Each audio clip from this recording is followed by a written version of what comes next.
So let's dive into the story behind this fascinating piece of radio history. I Was a Communist for the FBI came out during a time, the 1950s, when anti-communist hysteria it was everywhere. This was the era of McCarthyism, blacklists, and this overwhelming fear of subversion. You know? And this show, it fit right into that cultural moment, like a puzzle piece. The show itself was based on the book by Matt Cvetic, and his story is it's the stuff espionage thrillers are made of. Cvetic lived a double life. By day, he worked as an undercover operative for the FBI. But to everyone around him, he was just another loyal member of the Communist Party. It's wild to think about, right? He couldn't even tell his family what he was doing, and the tension of that. It's no wonder the stories captured so many listeners. Each episode was this tightly packed drama, full of intrigue and danger. Cvetic was always walking this fine line, trying to avoid suspicion. Meanwhile, secretly gathering information. And man, the stakes were so high. If he slipped up even a little, it could have been disastrous. Not just for him, but potentially for the entire operation he was a part of. Now, I remember the first time I heard this show, I must have been young. I don't even know if I appreciated it fully back then. But I remember that mix of tension and drama just kind of pulling me in, you know? It's this fascinating blend of history and storytelling that sticks with you. And the way they dramatize Cvetic's life, it feels larger than life, but also deeply personal. He wasn't some superhero, but a guy trying to balance these impossible pressures. The scripts emphasized that human struggle, which made it so much more compelling for the audience. And let's talk about Dana Andrews here. His portrayal of Matthew Cvetic, wow. I mean, it's no exaggeration to say it really brought the character to life for listeners. Andrews had this way of delivering his lines, you know? Like, he could convey tension and resolve all at once. And those closing words? I was a communist for the FBI. I walk alone. Man, you can just hear the weight of the double life in his voice. The isolation Cvetic must have felt. Those words stuck with people, even long after the episodes ended.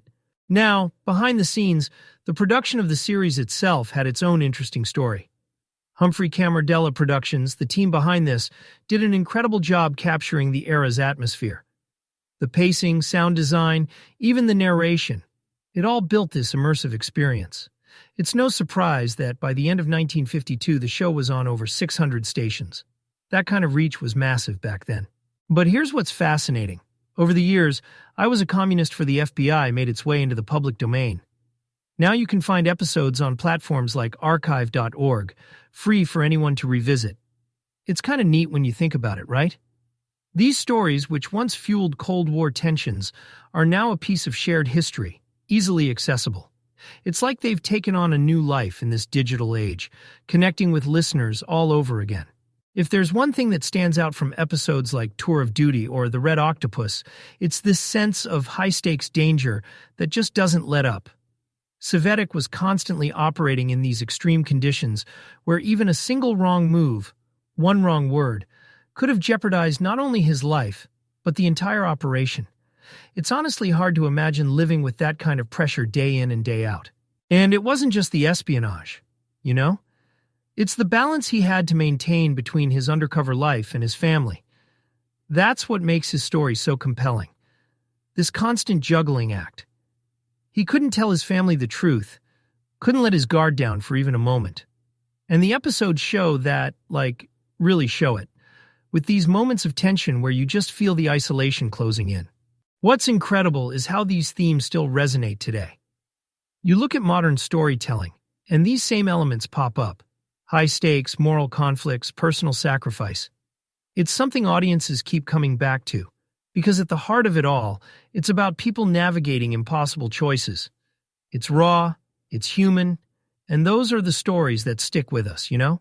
And maybe that's why I Was a Communist for the FBI continues to capture attention, even in the digital age.